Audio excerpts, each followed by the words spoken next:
The rain had been falling all morning, a steady, gray drizzle that blanketed the city in mist. But Alina didn't mind the weather. She was the kind of woman who found peace in the quiet rhythm of a Tuesday. At 45, with streaks of silver beginning to thread through her dark hair, she had long ago stopped worrying about keeping up with the frantic pace of the modern world. She preferred her life simple, grounded, and real. Her husband David was the same way. They lived in a modest house on the outskirts of town, a place with a vegetable garden in the backyard, and a porch that needed painting. David was a man of few words, often leaving the house before the sun rose and returning after dinner, exhausted but with a gentle smile for her. He worked in logistics, or at least that's what Alina told the neighbors. She knew his job involved complex numbers and endless travel, but he never spoke about the prestige or the stress. He just said he kept things moving. That morning, however, David had come home for lunch, which was rare. He sat at the kitchen table, looking nervous in his old work jacket, and handed Alina a thick, cream-colored envelope. "I need you to take this to the city branch." "L," he had said, rubbing the back of his neck. "I can't get away today, and it needs to be deposited by 3. It's the payout from the consultation project I finished last year." Alina had wiped her hands on her apron and taken the envelope. It felt heavier than it looked. Inside was a check, and the number on it made her eyes widen. It was more than they made in 5 years. She looked at David, panic rising in her chest. "Are you sure this is right?" she asked, her voice trembling slightly. David just nodded, looking tired but proud. "It's right. Just go to the main branch downtown. They'll know who I am. Just don't lose it, okay?" After he left to go back to work, Alina changed out of her gardening clothes. She didn't have a wardrobe full of designer suits or expensive jewelry. She pulled on her favorite beige cardigan, a pair of comfortable dark slacks, and her sturdy walking shoes, the ones she wore to the grocery store or the park. She looked in the mirror and saw a kind face, a mother's face, a face that belonged to someone who baked bread on weekends and volunteered at the library. She looked ordinary, and that was exactly how she felt. The drive into the city center took about 40 minutes. The traffic grew heavier the closer she got to the financial district, and the buildings began to rise higher, blocking out the gray sky. Alina drove their 10-year-old sedan, a reliable car that was starting to show its age, with a few rust spots on the bumper. She parallel parked on a side street 2 blocks away from the bank, not wanting to deal with the stress of the parking garage.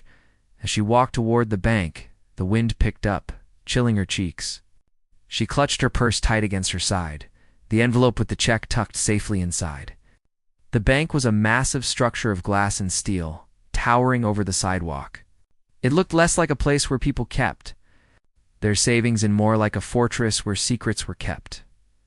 Alina took a deep breath and pushed through the heavy glass revolving doors. The change in atmosphere was instant. Outside it was damp and noisy with traffic. Inside it was silent, climate-controlled, and smelled of expensive coffee and polished leather. The floor was so shiny, she could see her own reflection in it. There were no queues of people waiting for tellers here. Instead, there were sleek desks with private bankers sitting in high-backed chairs. Alina paused near the entrance, feeling a sudden wave of self-consciousness. She looked around. The men were wearing suits that probably cost more than her car, tailored perfectly to their frames. The women were in high heels and smart blouses, checking expensive watches or typing on tablets. They all looked busy, important, and in a hurry. She smoothed down the front of her cardigan, feeling the fabric was a bit pillier than she remembered. She patted her hair, wondering if the wind had messed it up. But she straightened her shoulders. David had asked her to do a job, and she wasn't going to let him down just because she felt a little out of place. She walked toward the row of teller windows at the far end of the lobby. Her footsteps echoed on the marble floor. Click-clack, click-clack. It seemed louder than it should. She kept her eyes forward, ignoring the feeling that people were watching her. She saw an available window and stepped up to the counter. Pulling the envelope from her purse, the young man behind the glass looked up. He couldn't have been much older than 25, with perfectly gelled hair and a tie that was bright and patterned. He didn't smile. He looked at Elena's face, then dropped his gaze to her clothes and then back up to her face. There was a flicker in his eyes, not quite a smile, but something that looked like a smirk. He looked at her as if she were a lost tourist who had wandered in by mistake. "Can I help you?" he asked. His tone was polite enough, but there was an edge to it, like he was already bored by the interaction. "Yes, hello," Alina said, her voice soft. She cleared her throat, trying to sound confident.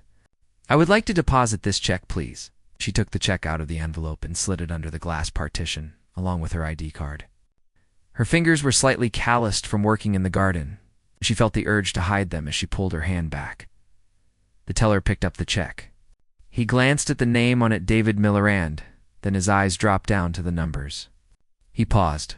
The smirk vanished instantly, replaced by a frown. He looked at the check again, flipping it over as if checking for a watermark. Then looked at Alina. This time, the look wasn't just dismissive. It was suspicious. He typed something into his computer, stared at the screen for a long moment, and then looked back at her. The air between them seemed to thicken. "How much is this deposit for?" he asked, even though the number was clearly printed on the check. Alina leaned in a little closer. "It's written right there, isn't it?" $50,000.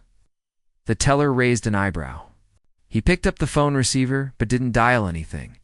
He just held it, looking at her over the top of it. "Do you have an account with us, ma'am?" he asked. "No, my husband does," Alina explained patiently. "David Miller. This is a business check from his recent contract. The manager said we should bring it here." "Right," the teller said slowly. He looked around the lobby, his eyes scanning for someone. "The thing is, this is a very large amount for a walk-in deposit. And the account. Well, I'm seeing some flags here." Alina felt a knot form in her stomach. "Flags? What kind of flags?"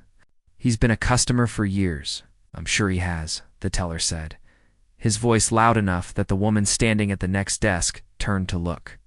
"But we have strict protocols.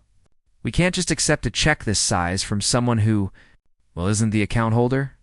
Especially with the recent increase in fraud cases." Alina blinked, confused. "But I have his ID. I have my ID, and the check is made out to cash. Or I can endorse it for him." The teller sighed, a long, dramatic exhale that made it clear he thought she was wasting his time. He placed the check down on the counter but kept his hand over it, trapping it like a butterfly under a glass. "Ma'am, I'm going to have to get my supervisor," he said, his voice dropping to a condescending whisper that was still perfectly audible.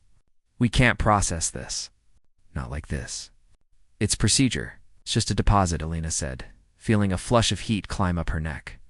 "I do this all the time at our local branch." "This isn't your local branch," the teller snapped back. He lifted the phone and pressed a button. "Manager to the front, please." "We have a situation." Alina took a small step back, clutching her purse. The situation felt suddenly very heavy. She looked at the people around her. The woman at the next desk had turned away, hiding a smile behind her hand.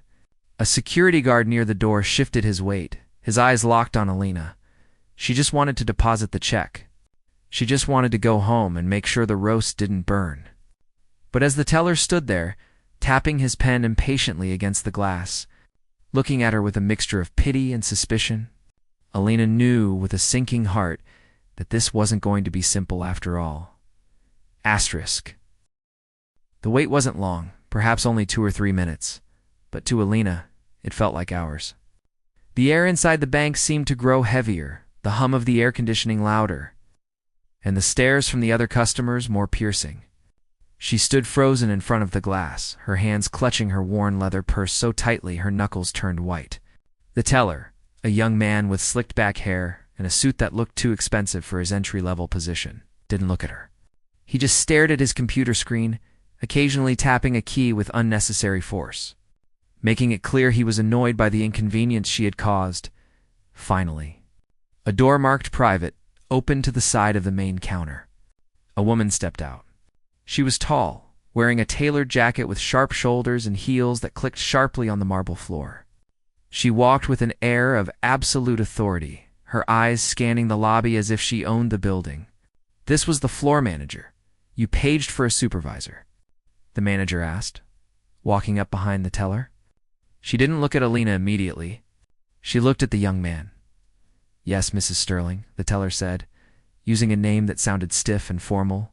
"This woman is trying to deposit a check for $50,000. The check is made out to cash, but the name on the ID doesn't match the usual profile of this account holder, and she doesn't look like she belongs here." Alina felt the words like a slap. She doesn't look like she belongs here. The heat in her neck flared up into her cheeks. She opened her mouth to speak, to explain that she was David's wife, that she had driven all the way from the house. But the manager held up a single manicured hand to silence. Sure, Mrs. Sterling finally turned her gaze to Alina. It wasn't a friendly look. It was the kind of look one might give a stray cat that had wandered into a pristine kitchen, assessing. Judging, finding, wanting, Mrs. Sterling's eyes swept over Elena's beige cardigan, her comfortable slacks, and her sensible walking shoes. She lingered for a moment on the small scuff mark on Elena's bag. "I see," Mrs. Sterling said, her voice cool and clipped. She picked up the check from the counter where the teller had left it. She inspected it, holding it up to the light, as if she were a jeweler examining a fake diamond. $50,000. That is a significant amount of money. "It is my husband's bonus," Alina said, her voice trembling slightly. She hated how small she sounded. "From his contract work. He asked me to deposit it because he couldn't leave his job site." Mrs. Sterling looked at Alina, one eyebrow raised in a perfect arc. "Contract work. And his name is on the check, but you are here?" "Yes, I'm his wife." Mrs. Sterling hummed, unconvinced.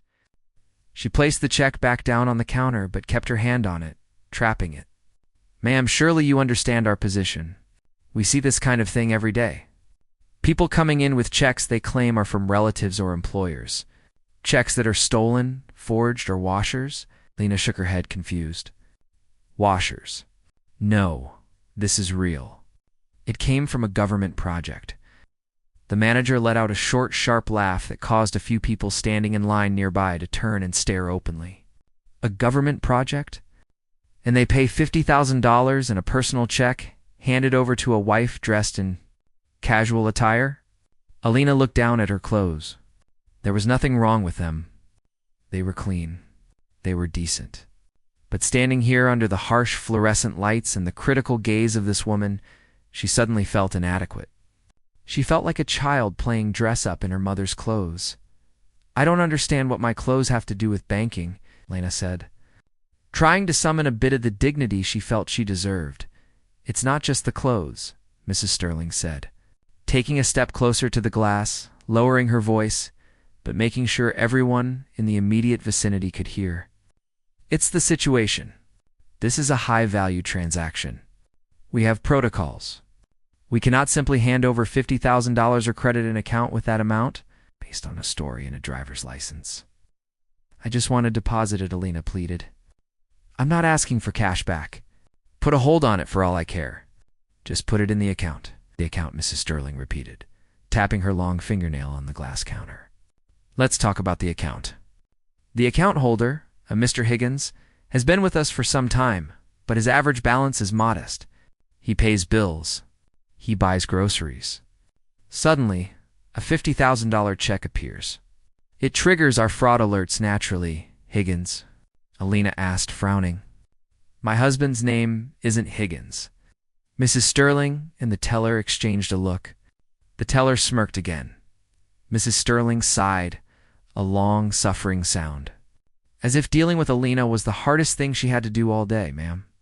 "The ID you gave me says Alina Higgins," the teller interrupted, holding up Elena's driver's license against the glass. Elena stared at the license.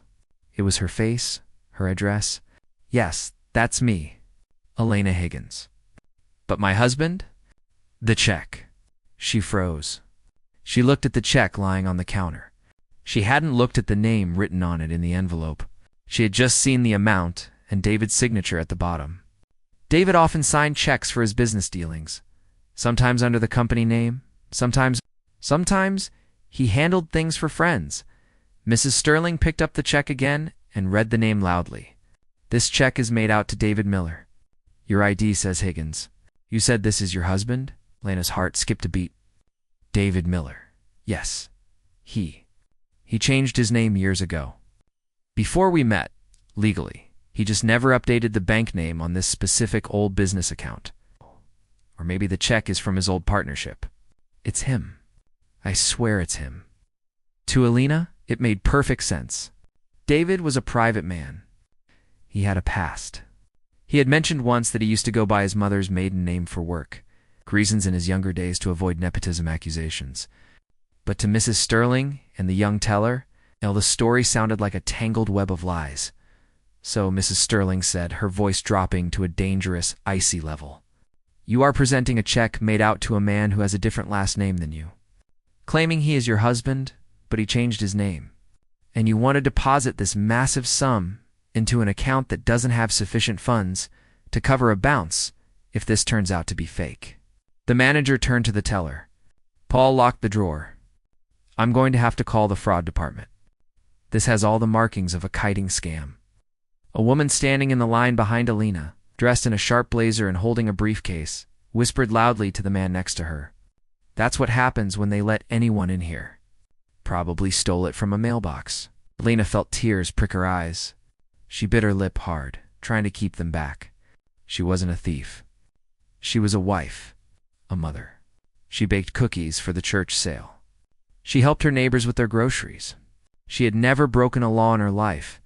And now, here she was, being treated like a criminal in the middle of a crowded bank. Just because she wore a cardigan and didn't have a diamond ring on her finger. Please, Alina whispered, leaning toward the glass. Just call him. The number is on the account. Mrs. Sterling shook her head, looking almost bored. We don't have time to play phone tag today, Mrs. Higgins. If this check is legitimate, your husband can come in here himself, with proper legal documentation of his name change, and sort this out. But I cannot, in good conscience, allow you to process this transaction. She reached for the phone on the desk, but she didn't dial the fraud department. She picked up the receiver and looked pointedly at the security guard, who was now standing just a few feet away. His arms crossed over his chest, blocking Elena's exit. Actually, Mrs. Higgins, Mrs. Sterling said, her voice dripping with false sympathy. Given the amount involved and the discrepancy in identity, I think we need to hold you until the police arrive. We have a zero-tolerance policy for attempted fraud. The young teller, Paul, chuckled behind his hand. He typed something into his computer, ignoring Alina completely. You're calling the police? Alina asked, her voice rising in panic. For trying to deposit my husband's check? We call it attempted theft by deception, Mrs. Sterling corrected her coolly. You can wait right there. Don't try to leave. The doors are locked from the inside until we release the magnetic lock. Alina looked around. The lobby was full of people. No one was stepping in to help. They were all watching the show, the quiet woman in the beige cardigan being dismantled by the bank manager. She felt trapped, a small animal caught in a trap that was tightening by the second. She thought of David, of his kind face, and how he would feel knowing she was being treated this way because of his hard-earned money. She wanted to scream, to yell that they were wrong, but the lump in her throat was too big. She could only stand there, tears finally spilling over her cheeks, waiting for the humiliation to end or the police to come, whichever happened first. The silence that followed Mrs. Sterling's threat was deafening. It wasn't a peaceful silence. It was the heavy, suffocating kind that presses against your eardrums. Alina stood frozen, her feet feeling like they were glued to the pristine marble floor. Around her, the quiet murmurs of the bank lobby had stopped completely. Every person, the businessman checking his watch, the young mother with a stroller, the elderly man holding a deposit slip, was staring at her. The security guard, a large man with a stern face and a uniform that looked a size too small, took a step closer. He didn't say a word, but his presence was enough. He positioned himself directly in front of the exit, blocking the only way out. Alina felt a lump of pure terror rise in her throat. She had never been in trouble with the law in her entire life. She didn't even have a speeding ticket on her record. And now, she was being treated like a common criminal, trapped in a glass box of judgment. Please, Alina whispered, her voice cracking. She didn't care that tears were streaming down her face now, ruining her makeup. You have it all wrong.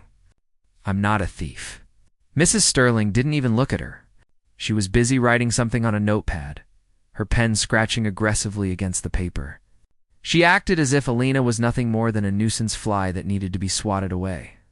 "Save your stories for the police," Mrs. Higgins, the manager, said without looking up. "Paul, secure the transaction area. Don't let her touch anything else on the counter." The young teller, Paul, smirked again. He seemed to be enjoying this.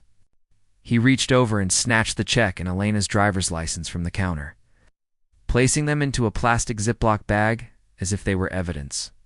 Then he looked at Alina with eyes that were cold and hard. "Is there anything else you'd like to confess?" Paul asked, his tone mockingly helpful. "Maybe a stolen credit card? A fake passport? It's better to come clean now." Alina shook her head vigorously. "No, I just want to go home." "Should have thought of that before you tried to rob us," Mrs. Sterling interjected sharply. She finally looked up, glaring at Alina over the rim of her glasses. "Do you have any idea how much damage a $50,000 fraud does to this branch? Do you think we just print money?"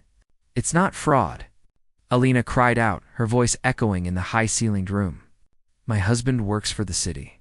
He's been working on the bridge project for months. That check is his pay." A few heads turned in the crowd at the mention of the bridge project. It had been all over the news recently, a massive infrastructure overhaul that had been plagued by delays and budget issues. But Mrs. Sterling just laughed, a dry, humorless sound. "The bridge project?" she repeated, looking around at her staff as if Alina had just told a hilarious joke. "You expect me to believe that the engineers working on the city bridge are walking around with checks made out to David Miller and sending their wives to deposit them in worn-out cardigans?" She turned to the crowd, raising her voice. "Ladies and gentlemen, I apologize for the disturbance.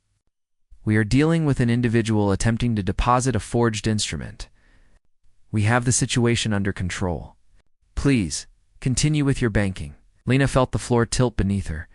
The manager was talking about her as if she wasn't even there, stripping away her humanity, reducing her to a headline. The people in the lobby began to turn away, whispering to each other. Alina could hear the words they were exchanging. Double quote, "sad." "Really?" a woman in an expensive fur coat whispered to her friend. "Drugs, probably. Desperate people do desperate things." "She doesn't look like an addict," the friend replied, though she kept her voice low. "But you never know these days. She looks so simple. That's how they fool you." Alina wanted to scream, "I am not on drugs. I am a person." She wanted to tell them about the garden she tended, the soup kitchen she volunteered at, the honor roll student her daughter was in college. She wanted them to see her, but the shame was a physical weight, pressing down on her shoulders, bending her spine. She felt small, dirty, unworthy. Mrs. Sterling picked up the phone receiver again. "I'm calling the precinct now. They can send a car over. It's a slow day. They shouldn't be long." As the manager dialed, Alina looked at Paul. "Can I please have my phone?" she asked timidly. "I just want to call my husband. I want him to explain." Paul shook his head immediately. "No can do. You might try to delete evidence or warn an accomplice. You stay put." "A accomplice?" Alina stammered. "It's just my husband." "Enough." Mrs. Sterling barked into the phone, then paused as someone answered on the other line. "Hello?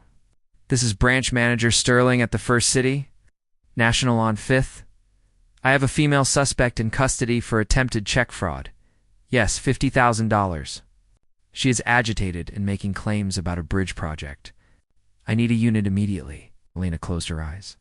She couldn't watch this. She squeezed her eyes shut so tight she saw spots of color, wishing desperately that she would just wake up in her own bed. She wished the floor would open up and swallow her whole. She had never felt so alone in her entire life. Suddenly, the heavy glass doors at the entrance of the bank slid open. A gust of wind and rain blew in, rustling the papers on the desks. The sound of the doors opening seemed to cut through the tension in the room. Alina opened her eyes and wiped her face with the back of her hand. A man walked in.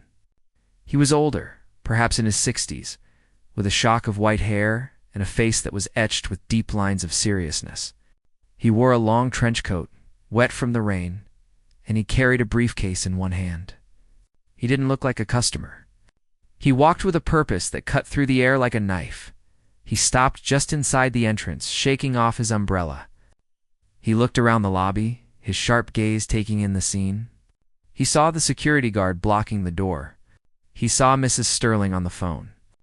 And finally, he saw Alina standing at the counter, trembling like a leaf in a storm. The man's eyes narrowed. He frowned deeply. He took a step forward, his wet shoes squeaking on the polished floor. He didn't go to a queue. He didn't take a number. He walked straight toward the commotion. Mrs. Sterling was still on the phone, her back to the entrance. Yes, she is currently being detained by security. We have confiscated the check, excuse me? A deep voice boomed behind her. Mrs. Sterling whirled around, annoyed at being interrupted. She held her hand over the phone receiver. I am on a very important call, sir. If you have a transaction, please use the ATM or wait for a teller. The man in the trench coat didn't flinch. He looked at Mrs. Sterling, then at Paul, and finally, his eyes settled on Alina. He saw the tears, the terror, and the humiliation etched on her face. I asked you a question, the man said, his voice dropping an octave, becoming dangerous and quiet. Why is that woman crying? And why is your security guard blocking the exit? Mrs. Sterling drew herself up to her full height, puffing out her chest. This is a private security matter, sir. We are dealing with a fraud suspect. I suggest you step back and let us do our jobs. Fraud suspect, the man repeated. He walked closer to the counter, right up to the glass partition. He looked at Alina, really looked at her, and for a second, Alina thought she saw a flicker of recognition in his eyes, but she was too scared to trust it. Yes, Mrs. Sterling said, puffing with self-importance. This woman attempted to deposit a forged check for $50,000. When we questioned her, she became aggressive. She is currently waiting for police transport. The man in the trench coat turned slowly back to Mrs. Sterling. He didn't look angry. He looked cold. The kind of cold that freezes water. Show me the check, the man demanded. Paul looked at Mrs. Sterling, unsure. The manager hesitated, then held up the plastic bag containing the check. This is evidence. You cannot view it. The man reached into his jacket pocket and pulled out a leather badge holder. He flipped it open and held it against the glass, inches from Mrs. Sterling's nose. I am the regional director for this district, the man said, his voice flat. And if you don't put that check in my hand in the next 3 seconds, you will be looking for a new job before the sun goes down. Do you understand me? The color drained from Mrs. Sterling's face so fast it looked like she might faint. Her mouth opened and closed like a fish out of water. The phone slipped from her hand and dangled by its cord. Swinging back and forth, she stammered. The check, the director said. Extending his hand, Paul fumbled with the plastic bag, his hand shaking violently now, and practically threw it across the counter. The regional director caught it. He unzipped the bag, pulled out the check, and looked at it. Then, he looked at the name on the check. He looked at Alina. A slow smile spread across his face, but it wasn't a happy smile.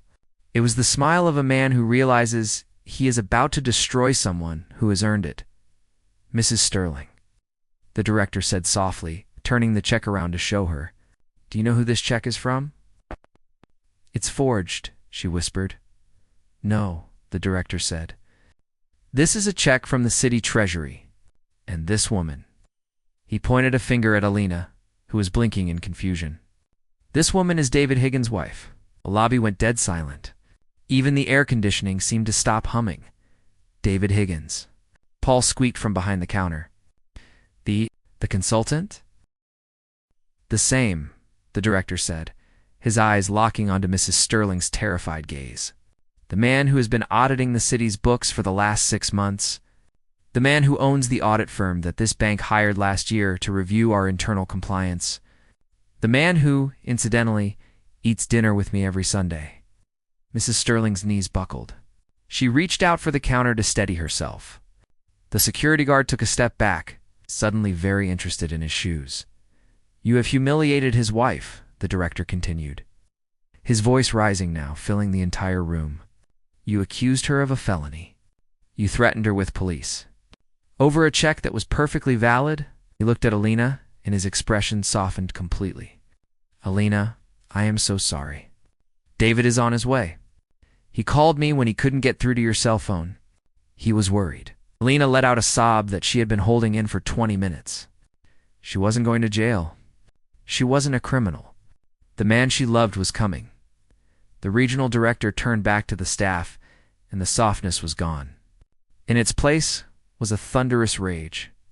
Now, he said, who is going to explain to me why I shouldn't close this branch down right now for gross incompetence? Asterisk, the room felt as if all the air had been sucked out of it. The silence was heavy, broken only by the sound of Elena's ragged breathing as she tried to stop crying. She looked at the man in the trench coat, the regional director, and then back at Mrs. Sterling. The change in the manager's demeanor was shocking. Just a moment ago, Mrs. Sterling had been a towering figure of authority, arrogant and untouchable. Now she looked as if she might faint. Her face had turned a pale, ghostly white, and her hand trembled visibly as she gripped the edge of the counter for support. The regional director didn't shout. He didn't have to. He stood there, calm and imposing, holding the check that had caused so much trouble. He looked at Mrs. Sterling with a gaze that was colder than ice. I asked you a question, the director said, his voice low and dangerous. Do you have any idea who this woman is? Mrs. Sterling opened her mouth, but no sound came out. She looked at Paul, the teller, but Paul was staring down at his keyboard, his face burning red with shame. He was pretending to be busy, typing nothing at all. She said her name was Alina Higgins. Mrs. Sterling finally managed to squeak out. Her voice was weak. A far cry from the booming confidence she had displayed just minutes earlier. And did you bother to check the account history? The director asked. He took a step closer to the glass, forcing Mrs. Sterling to shrink back. Did you look at the fact that this account has held millions in assets over the last 20 years? Did you see the note on the profile that says VIP? Or did you just see a woman in a cardigan and decide she was a criminal?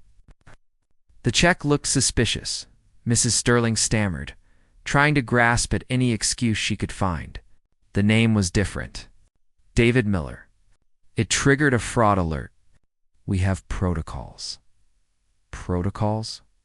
The director laughed, a sharp, humorless bark that made several customers in the lobby flinch. You have a brain, don't you? Or did you leave that at home along with your manners? David Miller is her husband's professional name. He uses it for his consulting contracts to avoid conflicts of interest. A simple phone call to the number on the account would have cleared this up in 30 seconds. But instead, you chose to humiliate her. You called the police. You threatened to arrest her? He turned away from the counter and looked at Alina. His expression softened instantly. It was amazing how his face changed when he looked at her. He went from a terrifying boss to a concerned friend. Alina, he said gently, I cannot apologize enough. David is a good friend and a trusted partner to this bank. He is going to be furious when he hears about this. Alina wiped her eyes with a crumpled tissue she found in her pocket. She felt shaky, her legs weak like jelly. I just wanted to deposit the check, she whispered. They told me I was stealing. They said I looked like I was on drugs. The director's jaw tightened. He turned back to Mrs. Sterling. Did you say that? You accused a customer of being a drug addict? Mrs. Sterling looked down at her shoes. I was just explaining the situation to the other customers. I felt threatened. Threatened. The director slammed his hand on the counter. The loud bang made everyone jump. You threatened an innocent woman? You held her against her will? You shamed her in front of all these people. He gestured around the room. The people who had been whispering and staring were now looking away, embarrassed by their own judgment. The security guard had retreated to a corner, looking very interested in a potted plant. Unlock this door, the director commanded. Pointing to the gate that separated the staff area from the lobby, Paul fumbled with the buzzer. With a loud click, the glass door swung open. The director walked through, standing on the same side as Alina. He reached out and gently placed a hand on her shoulder. Come with me, he said. We are going to my office. We are going to get this deposited properly, and we are going to get you a cup of tea. He looked back at Mrs. Sterling and Paul. You too. Stay right where you are. Don't move. Don T. Make phone calls. Don't breathe too loudly. I will deal with you in a minute. Lena followed the director, her footsteps echoing on the floor. As she walked past the security guard, she kept her head down, but she could feel his eyes on her. She walked past the line of people. The woman in the fur coat looked up and met Elena's gaze. There was no mockery in her eyes now, only pity. Elena didn't want her pity. She just wanted to be invisible again. They walked to the back of the bank, past the rows of tellers and the loan officers into a quiet hallway with plush carpet. The director opened a heavy mahogany door and ushered Elena inside. The office was beautiful. It had a huge desk made of dark wood, a leather couch, and a wall of windows that looked out over the city. Elena sat down on the edge of the leather couch, feeling out of place. She was still trembling. "Please sit," the director said, hanging up his wet coat. He pressed a button on his desk phone. "Sandra, bring in some tea and some sandwiches. And bring a deposit slip." He sat down opposite her and leaned forward, his elbows on his knees. "Elena, listen to me. This is unacceptable. It is a failure of management, and it is a failure of basic human decency. The bank is going to make this right." Elena took a deep breath, trying to steady her voice. "I was just so scared," she admitted. "I thought I was going to prison. I thought I'd never see my daughter again." "I know," the director said softly. "And you have every right to be angry. But listen to me closely. David is not just a regular customer. He is. Well, how much do you know about his work?" Elena blinked. "He does logistics, consultations. He helps organize things." The director smiled. "He does a bit more than that. David is the senior auditor for the entire region. He is the man who decides whether banks like this one are following the law. He is the man who signs off on our licenses. He is currently in the middle of a massive audit of this bank's downtown branches." Lena stared at him. She knew David was smart, and she knew he was good at his job, but she had no idea he had that much power. She just knew he came home tired and complained about paperwork. "He's auditing you?" Elena asked. "Yes," the director said. "He called me about 20 minutes ago. He was frantic. He said you had left with the deposit check and he hadn't heard from you. He tried your cell, but you didn't answer." Elena patted her purse. "I had it on silent. I didn't want to disturb anyone in the bank." The director nodded. "When I couldn't reach you, I decided to drive over here myself to check on the branch. I had no idea I would walk into a war zone." Just then, a young woman knocked on the door and brought in a tray with tea and cookies. Elena took a cup, wrapping her cold hands around the warm ceramic. The warmth helped ground her. "Now," the director said, taking a sip of his own tea, "I am going to go back out there. I am going to personally handle your deposit. And then I am going to handle that manager and that teller." He looked at Elena with a serious expression. "I want you to know that Mrs. Sterling and Paul will not be working here by the end of the day. We do not tolerate bigotry or stupidity at this bank." Lena felt a sudden surge of relief. She didn't want them to lose their jobs, not really. She just wanted them to understand that they were wrong. "Please don't fire them," Lena said quietly. The director looked at her in surprise. "After what they did to you?" "They humiliated you, Elena. They did," she agreed. "But they were just arrogant. Maybe if they apologize and they learn from it." The director let out a long breath. "You are a better person than I am, and a better person than them. But I cannot have people like that representing my bank. It is a liability. If they treat the wife of a VIP like this, imagine how they treat a student or an elderly person who doesn't know their rights. No, they have to go." He stood up and walked over to the window, looking down at the street below. "Besides," he said, turning back to her with a grim smile, "David is going to be here in 5 minutes. Do you really think he is going to want to shake hands with the woman who called the police on his wife?" Elena's eyes widened. "David is coming here?" "He was already on his way," the director said. "He was about 2 blocks away when I called him. He is not a happy man, Elena. I have known David for 10 years, and I have never seen him angry. But I think today might be the first time." Elena looked at the door. She imagined David walking in, his kind face twisted in anger, his strong voice booming across the lobby. She actually felt a little sorry for Mrs. Sterling. The director checked his watch. "We should go back out. I want to be there when he arrives. I want him to see that you are safe and that we have taken care of things." He walked around the desk and offered Alina his arm. She took it, standing up. She felt stronger now. The tea had helped, and the kindness of the director had helped, but mostly was the knowledge that David was coming. As they walked out of the office and back down the hallway, the sounds of the bank returned. The hum of the computers, the whispers of the customers. As they re-entered the main lobby, the silence fell again. Mrs. Sterling and Paul were still standing behind the counter. They looked like statues. Mrs. Sterling's eyes were red as if she had been crying. When she saw Alina walking next to the director, her face crumbled. The director walked right up to the counter. He didn't look at them. He pulled out a deposit slip, took the check from his pocket, and began to fill it out himself. "Mrs. Sterling," he said without looking up, "hand me your manager's key." She hesitated for a second, then unclipped the key from her belt and placed it on the glass with a shaking hand. "Thank you," the director said. He processed the transaction right there, typing with one finger. Careful and deliberate. Beep, beep, beep. The printer whirred, and a receipt slid out. He tore it off and handed it to Alina, along with her ID. "There you are," he said warmly. "All settled." Alina took the receipt. It felt like a victory medal. She looked at Mrs. Sterling one last time. The manager wouldn't meet her eyes. Just then, the glass doors at the front of the bank slid open with a whoosh. The wind blew in again, and a man strode in.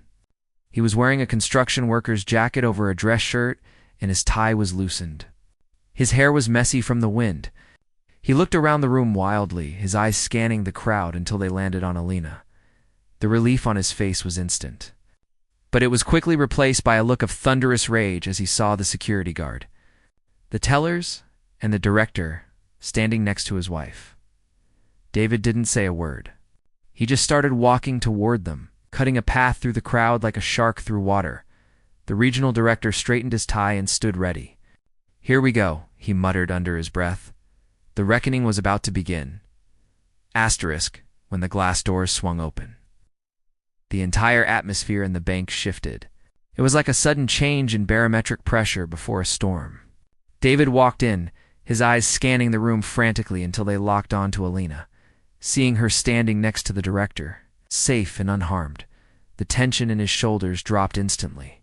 He let out a breath he must have been holding for the entire drive. But then he shifted his gaze to the counter. He saw Mrs. Sterling, pale and trembling, and Paul, the teller, who was trying to make himself invisible behind his computer screen. The relief on David's face vanished, replaced by a look of cold, hard fury that Alina had never seen before in all their years of marriage. He didn't run. He walked with a slow, deliberate pace, his work boots thumping heavily on the marble floor. The crowd parted instinctively, sensing the raw energy radiating off him. He reached the group, ignoring the director for a moment, and pulled Alina into a tight hug. She buried her face in his rough jacket, smelling the rain and the sawdust and the scent of home. "I'm so sorry," David whispered into her hair. "I should have come with you. I should have never let you deal with this alone." Alina pulled back, wiping her eyes. "It's okay. I'm okay. The director helped me." David turned to the regional director and extended his hand. "Thank you, Thomas. I don't know what I would have done if you hadn't been here." The director shook his hand firmly. "I'm just glad I got here before things got worse. But the situation is delicate, as you can see." David nodded slowly. He turned back to the counter. He didn't shout. He didn't scream. His voice was terrifyingly calm. "Is this the woman?" he asked, pointing a finger at Mrs. Sterling. "Yes," the director confirmed. "And this is the teller?" David looked at Paul. "Yes." David stepped right up to the glass partition. He leaned in, his face inches from Mrs. Sterling's. The manager looked like she wanted to crawl under the desk and disappear. "I'm going to ask you one question," David said, his voice low but audible in the silent room. "Did you call my wife a drug addict?" Mrs. Sterling swallowed hard, her throat clicking. "I insinuated that there might be—" "Yes or no?" David cut her off sharply. "Did you tell her she didn't belong here because of how she looks?" Mrs. Sterling closed her eyes, a single tear escaping down her cheek. "Yes," David nodded. He looked at Paul and you. You laughed at her. You held her ID like it was a joke. Paul looked like he was about to be sick. I was just following her lead." "You're a grown man," David said, his disgust evident. "You have a brain. You saw a check from the city treasury and you decided to play detective rather than do your job."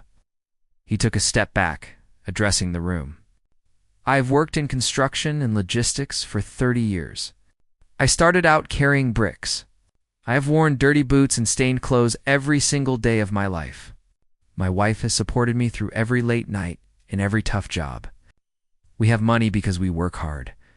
We have money because we are honest." He looked back at Mrs. Sterling. "You judged her by her cardigan? You judged her by her hands. You thought that because she doesn't wear expensive suits or flashy jewelry, she wasn't worth your respect? You treated a decent, honest woman like a criminal." David turned to the regional director. "Thomas, you know what I have to do?" The director sighed, looking regretful but resolute. "I know, David. Procedures were not just ignored. They were weaponized. Mrs. Sterling, Paul, please step out from behind the counter. You are to leave the bank immediately." "Wait," Mrs. Sterling gasped, her composure finally shattering. "You're firing me? I've been here for 15 years. I made a mistake. I was just being careful." "Careful." The director's voice was hard as steel. "You humiliated a VIP client. You attempted to have her arrested for a legitimate deposit. You violated every code of conduct this bank holds dear. You aren't being fired, Mrs. Sterling. You are being terminated for cause. And I will be personally ensuring that your license to practice banking management is reviewed by the state board." Mrs. Sterling let out a sob, covering her mouth with her hand. Paul just stood there, stunned, his face ashen. "Security," the director called out. The guard, who had been standing silently in the corner, rushed over. "Escort these two out. They are not to return to the floor. They are to clear out their desks under supervision." Guard nodded. He looked at Mrs. Sterling and Paul with sympathy, but he knew an order when he heard one. "Come with me, please," he said gently. As Mrs. Sterling walked past Alina, she stopped. She looked at Alina with genuine remorse in her eyes. "I am so sorry," she whispered, her voice breaking. "I was arrogant. I was wrong." "You didn't deserve that." Alina looked at the woman who had tormented her minutes ago. She saw a broken person, someone who had let their own ego destroy their career. Alina felt a pang of pity, but the anger was still too fresh. "I just wanted to deposit a check," Alina said softly. "I hope you learn to judge people by their hearts next time." Mrs. Sterling nodded, tears streaming down her face, and walked away with the guard. Paul followed, his head hung low, looking like a scolded schoolboy. The silence in the lobby lingered for a moment after they left. Then the regional director turned to the remaining staff members who were peeking out from their offices. "All right, everyone," he said, clapping his hands together. The sound echoed through the room. "Show is over. I think we all learned a valuable lesson today about professionalism and respect. Back to work." The room slowly came back to life. Phones started ringing, keyboards started clacking, but the mood was different. People were moving a little quicker, being a little politer. The woman in the fur coat walked over to Alina and touched her arm lightly. "I'm sorry we didn't help," the woman said quietly. "That was brave of you." Alina managed a small smile. "Thank you." The director turned back to David and Alina. "David, I want to offer you a formal apology on behalf of the entire institution. We will be closing your account fees for life, and of course, any charges related to today." "Waived," David finished for him. "Yes, but honestly, Thomas, the only thing I care about is taking my wife home." "Understood," the director said. He walked with them to the door. "Alina, again, I am so sorry. If you ever need anything, you call me directly." "I will," Alina said. David pushed the heavy glass door open, and the cool evening air rushed in to meet them. The rain had stopped, leaving the city wet and shimmering under the streetlights. They walked to their old sedan, the only car left on the street. David opened the passenger door for Alina, a habit he had kept for 25 years. She slid in, sinking into the familiar seat. As David walked around to the driver's side, she let out a long, shaky breath. It was over. David got in and started the engine. He didn't pull away immediately. He sat there, gripping the steering wheel, staring out the windshield. "Are you okay?" he asked gently. Alina looked at him. She looked at his tired face, his messy hair, and saw the man she loved. The man who had stood up for her, who had scared the arrogant staff, who had humbled a powerful bank manager. "I think I am," she said. "It was awful, David. It really was. But I'm glad I didn't let them make me feel like I was nothing." He reached over and took her hand, intertwining his fingers with hers. "You are never nothing. You are everything." He put the car in drive and pulled away from the curb. As they drove down the street, the bright lights of the bank fading in the rearview mirror, Alina watched the city pass by. She saw the other cars, the people walking on the sidewalks, the world moving on. She thought about Mrs. Sterling and Paul. They had everything: status, jobs, power, but they had lost it all in one afternoon because they forgot the most important rule of life. They forgot that everyone, no matter what they wear or what they look like, deserves to be treated with dignity. Alina squeezed David's hand. He squeezed back. "Let's go get some burgers," David said, a small smile returning to his face. "I don't feel like cooking," Alina laughed. It felt good to laugh. "That sounds perfect."